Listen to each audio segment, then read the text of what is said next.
What's up mga kabalita? Ayun, welcome back po sa ating channel at may babahagi po tayo sa inyo mga kaibigan. Ang motor ng dryer na ito ay binaklas po natin dahil umuugong. Ito po pala ang kwento.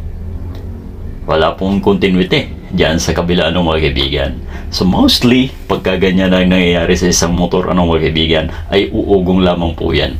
Ngayon ang gagawin natin ay subukan natin baklasin. Actually, natanggal na po natin ang mga rivet.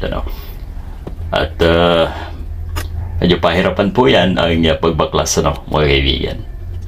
Kung gusto niyo pong makita yung pagbaklas na ito, may upload po tayo na kompleto. This time ang layon lamang po ng ating video na ito ay maipakita doon sa mga nagtatanong bakit umuugong. Buo naman po ang ating capacitor mga kaibigan, at yung pag-spin ay magaan naman po. Alright? So ito ang dahilan.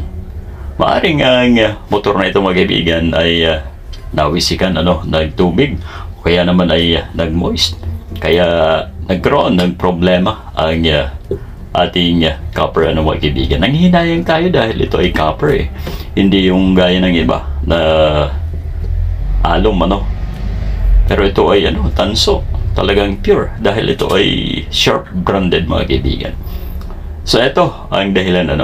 Susubukan natin kung magkakaya pa natin ay trace ang mga naputol na linya mga kaibigan.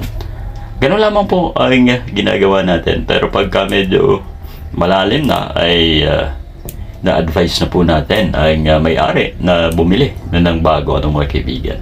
Okay? So ito, dapat ay alisin muna ang mga tali upang makita ang putol ng motor na ito mga kaibigan.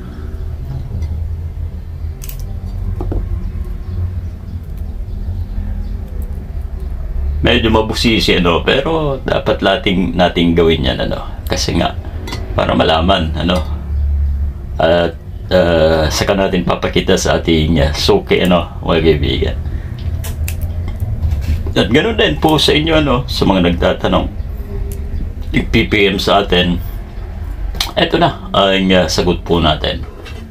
Kaya ayaw umikot o mag-spin ng ating dryer mga kaibigan. Sa kabila po ng good ang ating bushing, yung preno ay nasa kondisyon din maayos. Ito po yun ang reason mga kaibigan. Okay, so dito pa lang ay talagang medyo duda na po tayo. Matigas po ang splice. Ibig sabihin ay nabasa po ito mga kaibigan dahil yung preno ay talagang kinulaputan po ng katakot-takot ng kalawang mga kaibigan. Talagang halos hindi na galaw Alright, pinukpok lang natin upang patanggal mga kaibigan. Ayan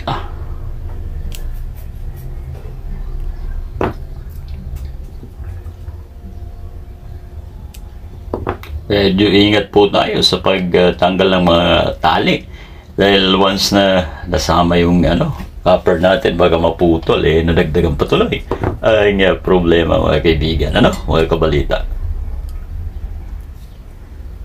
So from now on ay ito na po ang pangalan po ng ating channel, ang Balita Electronics mga kaibigan. Alright, so ang tawag po natin sa mga televiewers po natin ay Kabalita syempre. Okay, mahaba po ang tatastasin nating tahi mga kaibigan. So doon sa mga bago alright, sa mga newbies po natin na nanonood, ayan po ang kadalasang nangyayari sa isang motor, particular sa dryer mga kaibigan. Hindi po yan iikot pagkaisa na lang ang may continuity sa ating motor mga kaibigan.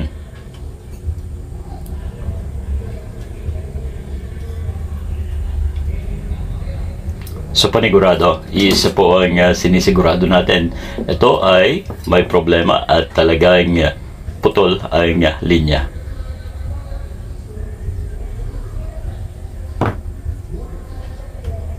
Tanggalin natin ang splice na ito upang patanggal natin ang spaghetti. Alright, ayan po.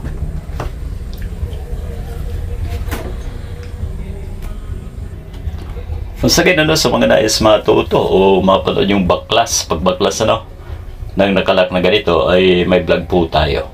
Suyurin nyo lamang po mga kaibigan sa ating mga upload videos.